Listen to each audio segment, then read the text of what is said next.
What's really happening with price tags?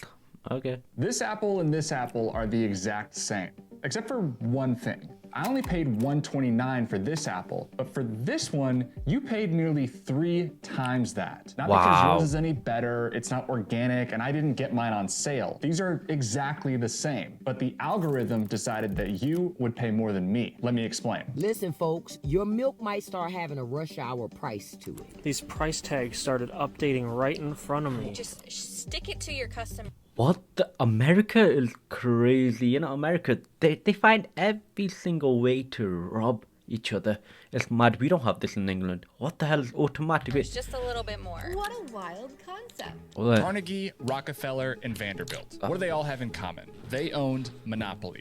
Carnegie was the king of steel, Rockefeller was the king of oil, and Vanderbilt was the king of railroads. These guys focused all of their time and money on one thing, and that was dominating their industries. As their businesses grew, they were able to effectively crush any competition and choose whatever price they wanted to charge. And they were pretty much untouchable. But in 1890, a senator from Ohio formed a bill that would allow the government to step in. Also known as the Sherman Act, only had 2 sections. Section 1 made price fixing illegal, and Section 2 made... You know, the fact that I'm not from America and I'm learning about America is just crazy. And you know what? If I ever become a millionaire, more time probably will in the future, I don't think I'd ever move to America. Actually, you know where I'll move? I'll move in America. I think I would move to, New York. That big garden. I forgot. It's called New York, innit? Or it's called New York or Brooklyn. I don't know. That big tower.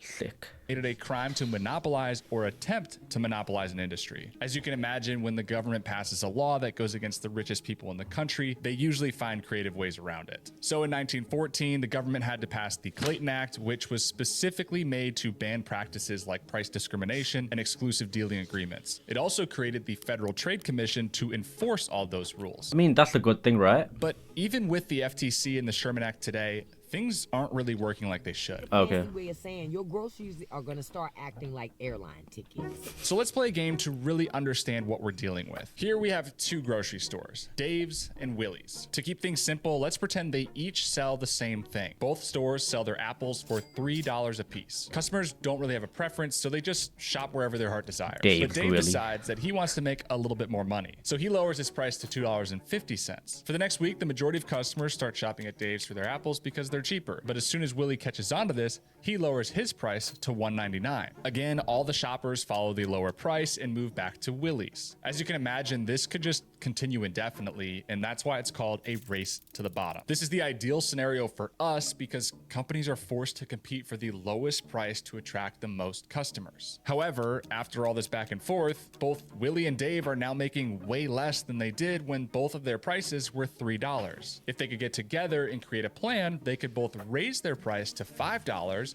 and make way more because customers have nowhere else to go for their apples. But that would be considered collusion, and that's illegal according to the Sherman Act. But is it illegal if it's not humans doing the collusion and instead it's the algorithm? And what if the algorithm didn't just know what everyone else was charging, but it also knew everything about you? We're gonna get to that, but I have something else to show you first.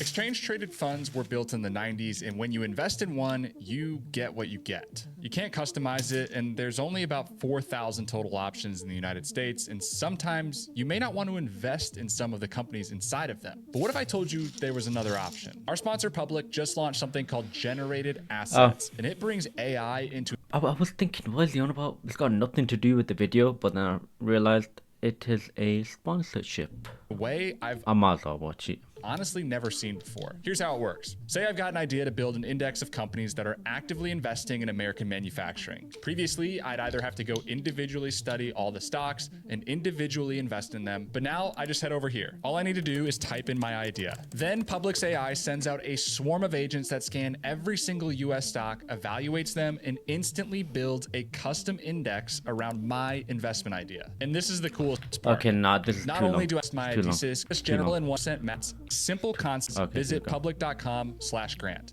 Let's take a look at this chart. It's a simple concept most of us learned in school. Here you have a line showing the supply, and here is the demand. The point where these lines cross is the optimal price and object. I'm not gonna lie, I don't remember anything that I learned from school.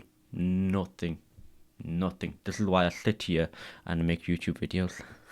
It should be. As the demand goes up, the price goes up. As the demand goes down, the price goes down. This used to be the main way of pricing goods, but ever since we started carrying these around, things have changed. Airplane tickets were some of the first iPhone? things most of us noticed. Depending on what time of year you were buying them or when the trip was planned for, it might be more expensive or less expensive. This is what's called dynamic pricing. It's the reason Ubers cost more during rush hour and why flights cost more during spring break. Dynamic prices are set by non-customer specific variables. These are things that are determined without any customer data, but as we've started to open our lives up more and more to data collection, we've pretty much opened Pandora's box and allowed companies to take complete control of our spending.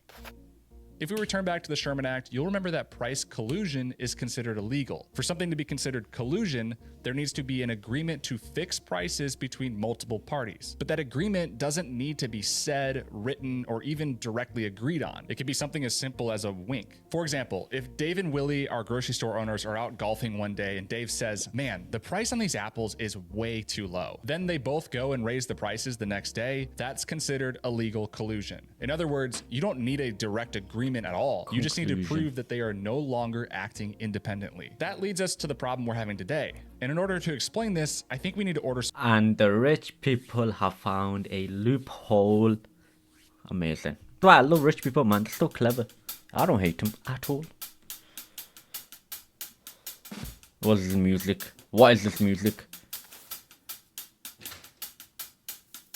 Now, Instacart has been getting some heat lately. In a recent investigation, Consumer Reports found that grocery store Wait, you can order apples on your phone. What? I didn't. prices were Wait, can we? completely different for each customer. Sometimes as much as 23%. How? And most of us know Instacart because of their app and being able to simply order our groceries instead of walking around the aisles of a grocery store, but they are also the leading software that grocery stores rely on. I mean, just think about it. Instacart had over 200 million orders in the first 3 quarters of 2025 alone. That's hundreds of millions of data points that they can compile and sell to the grocery stores to improve their efficiency. Because it's a digital storefront, there aren't any price tags and they can update things in real time. They even acquired Eversight in 2022, which is an AI company designed to optimize pricing, promotions, and discounts. But that optimization isn't for the customers, it's for the stores. According to Instacart, the tools they've built with Eversight can increase grocery store sales by 1 to 3% and profit from additional sales by 2 to 5%. All of this being driven by an algorithm that is not only testing and updating prices and discounts in real time, but it's also using our information against us. Which brings us back to our previous point on dynamic pricing. If you remember, dynamic pricing is based on non-customer specific variables. You know what? Am I the only one that don't really care about my data being shared? Honestly, what is there to be shared? There's literally nothing. I just wake up and watch YouTube and I make YouTube videos.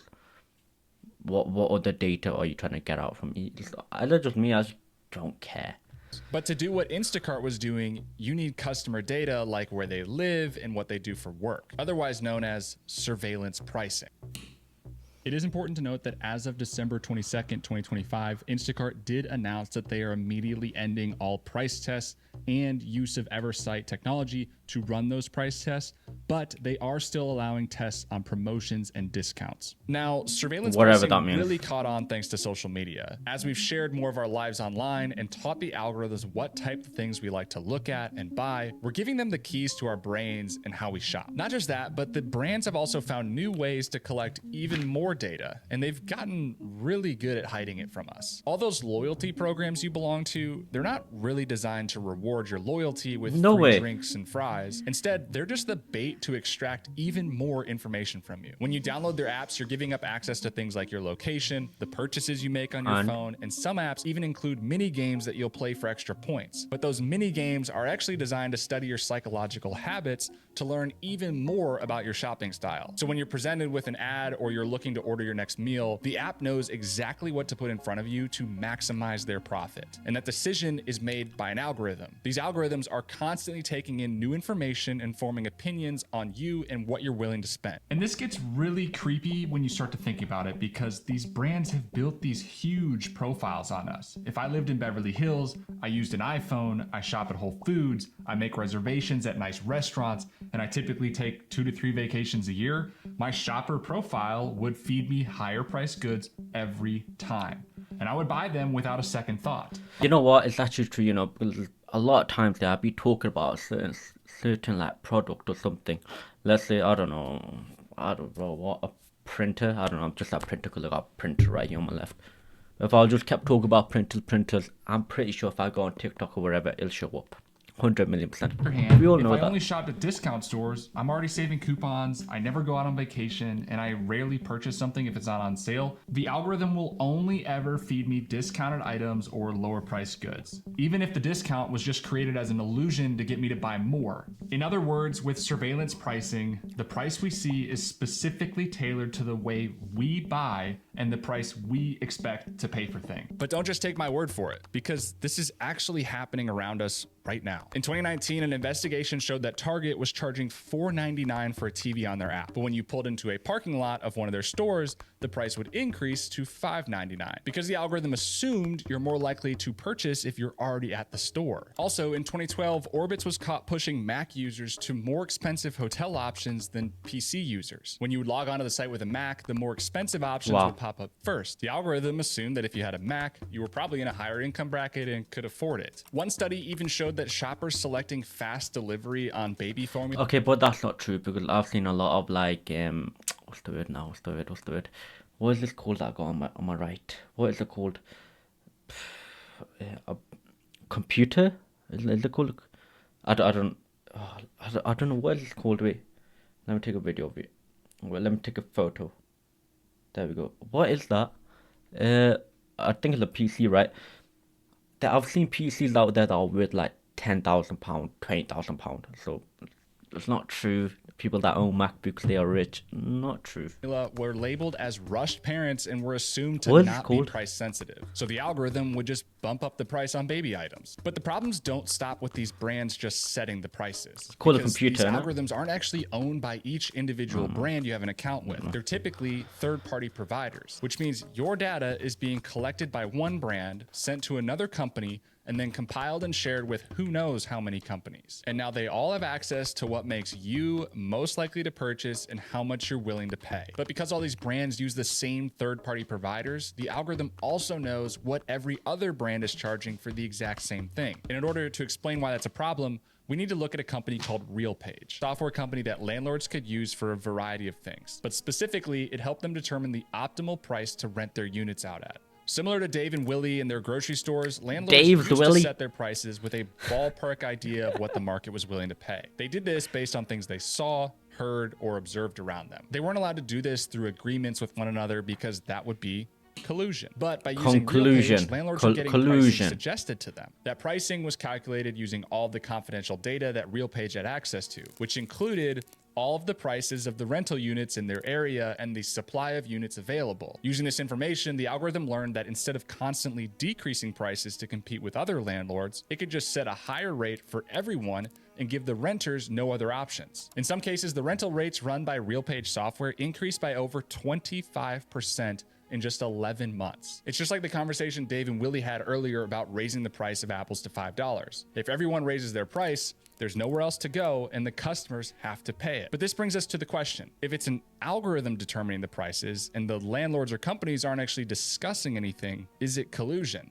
This has been a hot topic as AI and algorithms have completely outpaced our current laws, but the DOJ in several states did sue RealPage over anti-competitive practices, and there's currently a proposed settlement between the DOJ and RealPage that would force them to stop offering software that recommends how much to charge tenants, which is a win, but there also has been similar cases related to hotels and casino pricing that have been dismissed in court due to lack of evidence. Which leaves us in this weird twilight zone, and is part of the reason this video was so hard to make. As AI continues to advance and we continue to integrate the digital world with the physical world, how far is this all going to go? This is an electronic... this is what I want to see. This is what I want to see. I think this thing right here, it changes a change limit. Shelf label. You've probably noticed them at stores like Best Buy or Target, and in theory, it makes it easier for stores to reprice items or change shelf layouts. Watch, But they an can also be automatic. changed Look at that. remotely at any time, which means it won't just be Instacart changing the pricing in the app while you're shopping, but they could update it in real time depending on who's looking at it. Kroger recently partnered with Cooler Screens, who makes those digital freezer doors where That is such a sick idea. I'm not even hating it. Oh my god, that's sick. That's often sick. have an add-on. I've not seen one in the UK yet, but I wish they come. Oh, they're sick. Them. But the scary part is that they also have a facial detection I feature, didn't even allowing I didn't even know it was a thing. It's them to mad. change the ad on the screen depending on the age and gender of the person standing in front of it. Mad. Kroger does deny that they're using the facial recognition technology, but we can all imagine what's possible if they decide to turn it on. Pretend you were to walk into a store tomorrow. As soon as you walk through the door, your phone pings so the algorithm knows you're in the building and immediately has all of your shopping preferences saved. As you're walking through the produce aisle, the algorithm knows you've been watching TikToks about banana bread, so the price tag on the bananas instantly increases from $1.59 to $1.99. Mad. As you continue walking through the store, you reach the freezer aisle where the camera on the door recognizes that you're with your 15-year-old nephew, and because the algorithm also knows you've been watching Netflix on your phones, an ad pops up for the new Stranger Things Eggo Waffles collab. Not only that, but the camera also sees your 8-year-old niece who always asks your Amazon Alexa to play the songs from Frozen. So it shows a buy one, get one half off of the waffles and a Frozen-inspired ice cream flavor. Neither of which were things we were planning on getting when I walked in the door, but now they're in my cart and I'm spending more than I originally intended. This is just a small example of what's possible with this technology, and it's only getting smarter and better at predicting the maximum amount we are all willing to pay. If we continue down this path, there won't be a market price anymore, and competition will basically just disappear. We would reach a state of what economists call perfect price discrimination, meaning every person You know what? That's perfect. That is perfect. You know what? I totally agree with this.